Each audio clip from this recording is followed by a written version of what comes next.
Good morning, students. Today we are going to start the new exercise, exercise 5H. And this exercise, it belongs to differentiation of implicit function. So here we are going to learn a new concept of how to find the derivative of implicit function. How to find the derivative of implicit function. But before I take you to the content, we would like to have a very quick recap of what we have done till now. Okay, so these are some basic differentiation rules. These are some basic differentiation rules that we would like to recap, summarize very quickly. Function, the derivative of function x to the power n. If you have your function in the form of x to the power n, then this is how you find out the derivative. What in the exponential number, what happens is the power is brought in front and then the power will reduce by 1. So this is how we get the derivative of the given function. Now here's the derivative of x. The function is x. Okay. So derivative of x with respect to x is equal to always 1. Okay. Now here many of the students might be thinking that this is just because dx over dx. So dx, a number divided by itself, is equal to 1. Please be very mindful that this is not a division. This is not a division. We are trying to find the rate of change of one variable with respect to the other variable. Am I very clear? So this is one of the function whose derivative is going to be calculated, and for finding the derivative of this function we are using the same rule. Am I clear? So if you compare this x with x to the power n, the power of x is 1, right? And if you follow the same rule, what happens is that one power will come in front. So 1 into x to the power will reduce by 1 now. So 1 minus 1 is equal to 0. That means this becomes as equal to the derivative of this 1 into the power comes in front, x whole to the power 1 minus 1.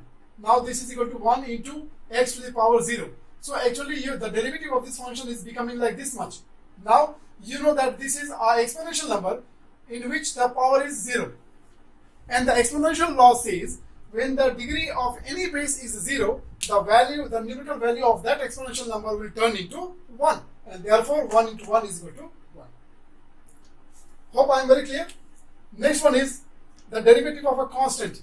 If you just have a constant and then if you find the derivative of the constant is always 0. Am I very clear? The derivative of constant is always 0. Am I clear? Next one is, if you have your function in the form of product. Now u and v are two different functions. You have two different functions. You might have not done it in your previous exercise.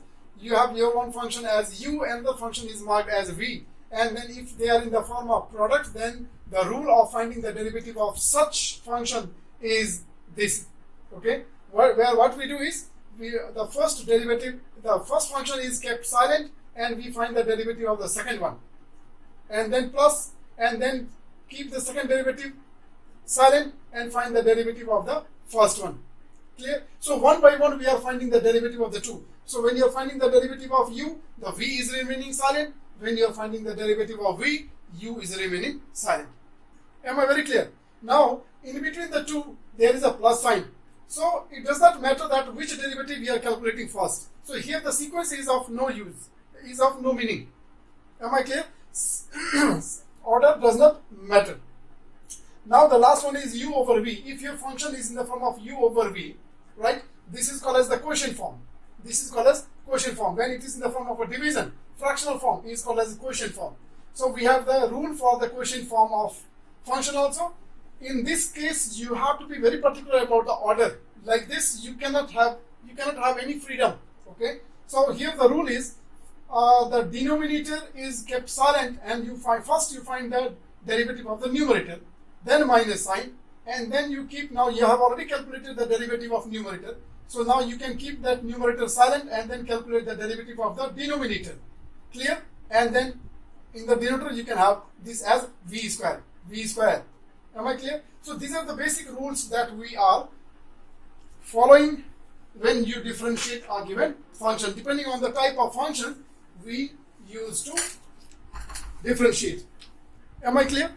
Now we are moving on to the main part, implicit function. So today we are going to start first of all with the implicit function. Okay. Now, first of all, we will try to understand what is an implicit function. What is implicit function? Am I very clear? So let us see. Till now, whatever derivative you have calculated, whatever functions you have taken, you might have noticed that y used to be alone in one side and remaining all the other terms used to be on the other side. Did you notice that? No? Somehow like this. This kind of functions, you have always met with this kind of functions only till now, where y used to be alone in one side and the remaining all the other things, means x term with all other constants used to be on the other side. So y is all separated from all the terms. So if we have such condition, then this is called as explicit function. Then we call this as explicit function. Am I very clear? Now, here y and x are segregated, are separated clearly, is called as explicit function. But if this x and y are not separated and if they are mixed together, then such functions is called as implicit function. Such function is called as implicit function. So it is a function in which x and y are mixed upon one side or both the side. So the mixture of x and y, it could be either in one side only or it could be on both the side. Am I very clear? Like this, you can see the example here. We have one equation in which on right hand side we have 0 and then remaining all the terms we have in left hand side only, and here x and y all are mixed together. So such functions are called as implicit function. Is this very clear? So now you have got the difference between the structure of the explicit function and the implicit function. Now we are moving on to the differentiation of the implicit function. Is this very clear? So when you are differentiating implicit function, now we are only focusing on implicit function. When we are differentiating the implicit function, there is no new rule. Am I very clear? There is no new rule for implicit function.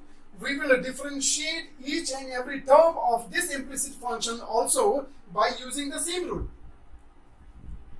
Am I very clear? By using the same rule. But what happens is, there is one thing which is new, which we will not doing in this explicit function. And that new thing is, wherever you see y, right, wherever you met with y, that y, after finding its derivative, you will introduce dy by dx. With every y, we will have to introduce dy by dx. Are you getting my point or not? Again I am repeating, in the implicit function, everything will go same. Only the thing is, wherever you will find y, after finding the derivative of y, you will introduce dy by dx. You will introduce dy by dx. So that is the only one thing we have to do when you are finding the derivative of an implicit function. Is this very clear? So now I will take you to some example of implicit function. Okay. The first question we have, question number 1, is x square plus y square is equal to a square. This is your question number 1, right? Now we can see here x and y both are together in on the same side. This is the characteristic of implicit function. Am I clear?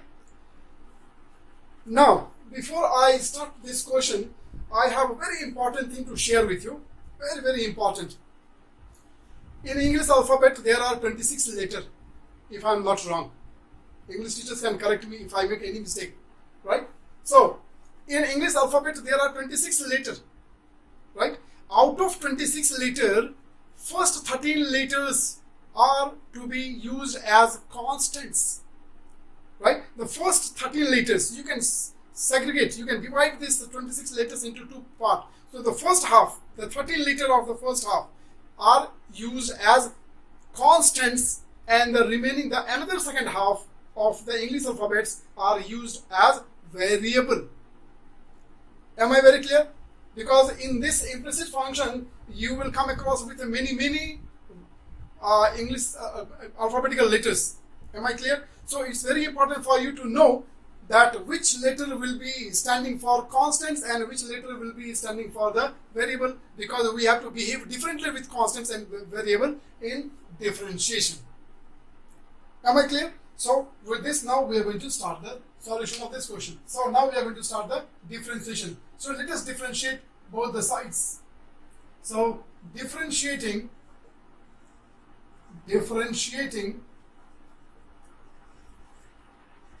both sides with respect to x. We are going to differentiate both the sides with respect to x. So let us start. So first of all, d over dx of x square plus d over dx of y square, and then d over dx of a square. Am I very clear? Now we are going to start differentiating. Now see, you can see here which rules can be used. Now you have the exponential number, so you can use the first formula. So apply the first formula. This becomes 2x, because the power of x will become 1, and therefore I am not writing. So the derivative of x square is done. Now y square. So the derivative of this also is exponential number, right? Whether it is x or it is y or it is anything. If it is exponential number, we will apply the same rule.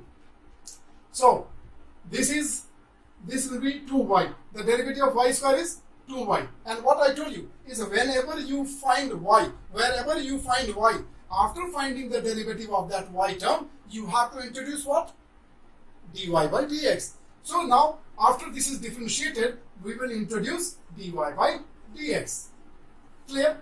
And then this side now. This a is the first letter of English alphabet, and that is a constant, and the derivative of constant is always 0. Whether it is a or it is a square or it is any power of a, it is only a constant, and therefore its derivative will be 0.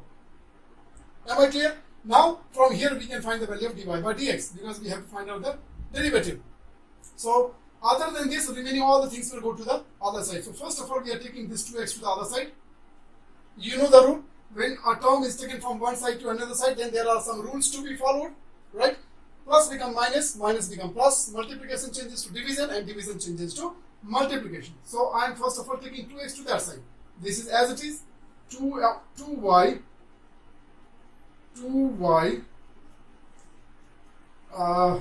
dy by dx is equal to, this will become negative, minus 2x, right? This 2 and this 2 is cancelled.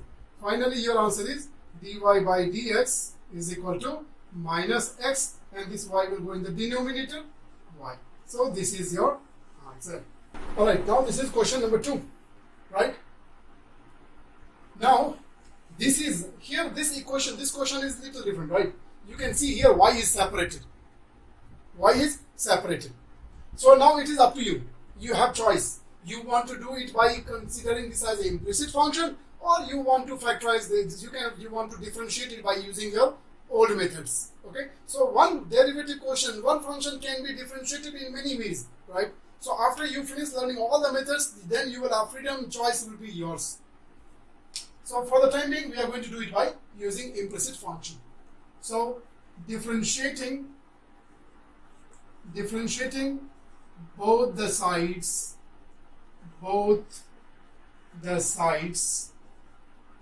with respect to x. Let us start. This is d over dx of y square. Now here, when you are differentiating, you know that for an a, this will be constant, and when the constant is alone, its derivative is 0.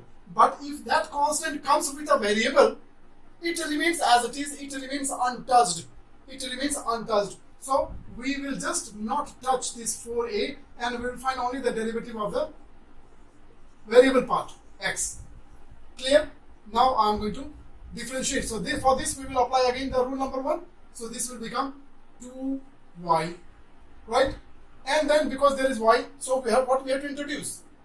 dy by dx. Clear? And now the derivative of this dx over dx, you have already seen from here, it is equal to 1. So therefore this part will be only equal to 4a. And now we can find out the final answer. Dy by dx is equal to 4a divided by 2y. 4a divided by 2y. Now this is cancelable. So 2 1 is 2, 2 2 is 4. And therefore your final answer is dy by dx is equal to 2a over y. And this is your answer. Now we have this another example. Now when you see here x is in the second half of the English alphabet, so this will be variable, this y will be variable, but a and b will be constants. Okay, so and these constants are coming with the variable, therefore it will remain as it is only. We cannot touch it, we cannot do anything for this with these constants. Now we are going to start differentiating with both the sides,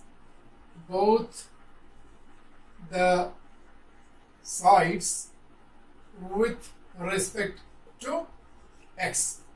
So first of all, what I will do is I will separate this constant, because with the constant we are not going to do anything. We are only going to find the derivative of the variable part. So d over dx of x square. Here also same thing.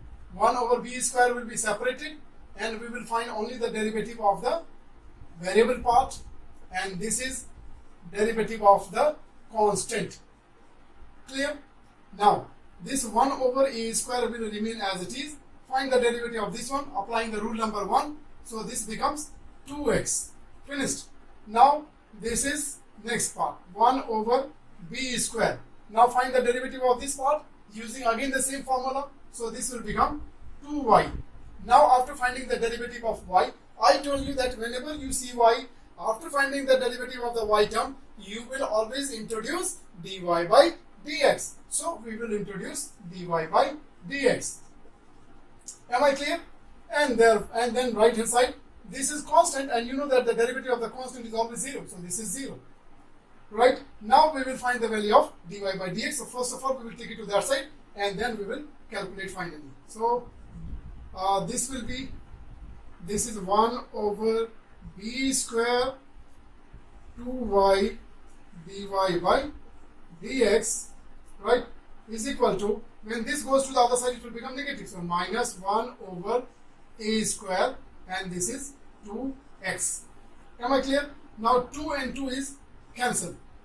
Now rest will go to the other side. So other than this dy by dx, what is left is 1 over b square. So 1 will go down and b square will go up. So cross multiplication. So this is dy by dx is equal to, this is minus b square will go up. So b square over this a square. In the numerator we have x, and this y will go in the denominator. This y will go in the denominator, and therefore this is your answer. Now, after seeing this some few questions, I will expect you to find out the correct format of the question. I expect you to now understand that which method to be applied. Right? So now let us see whether you are able to understand or not. This is x cube. Here, which of the formula will be applied? Obviously, you will go for the first formula. Fine. For this, we will go the same formula. This is constant. We will go for this formula. Now this is 8xy. 8xy. 8 is a constant. So just separate this. Right? You can just hide this 8, and then you see what is the remaining, x into y. So for this part, x into y, which method will you choose from this on? This x and y, in between the x and y, the sign, operational sign is multiplication. That means they are in the form of product. It means we will apply the product law. So for this part, we will differentiate by using this concept. Okay. So by seeing the question, if you are able to know the correct process of differentiation, right, then you will not be having any difficulty. Let us see now. Differentiating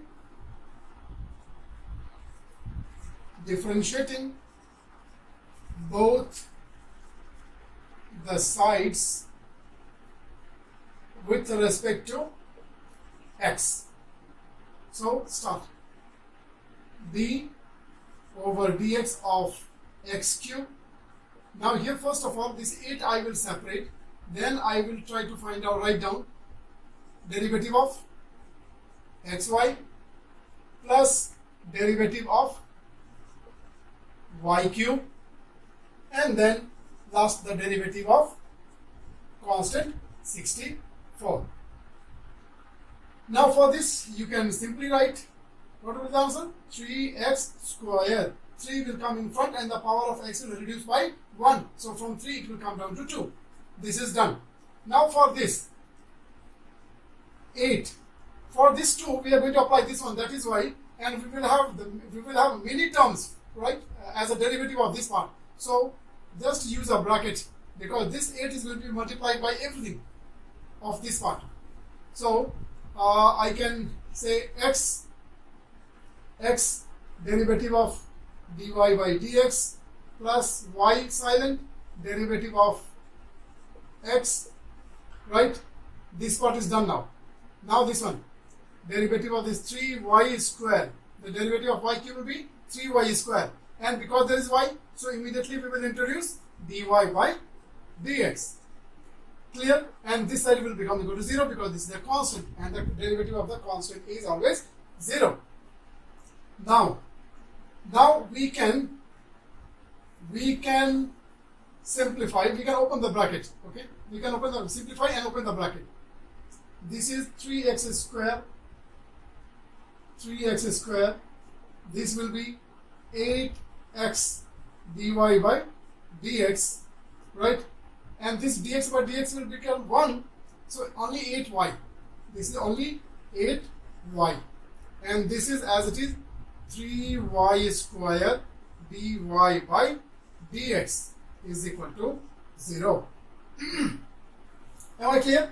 Now from here we have to find the value of dy by dx. So we will collect the like terms. So this will be taken together and this will be taken together, right? These two we are going to take that side first of all because we have to finally find the value of dy by dx. So let us write these two together. From this and this we can see dy by dx and dy by dx is common. So what we can write is, we will take out the common factor dy by dx from these two, and we can write 8x. From here we will get 3y square, and from here we are taking out this dy by dx as common factor. Am I clear? Now this and this both we are taking to the other side. Now here both of them are positive, no?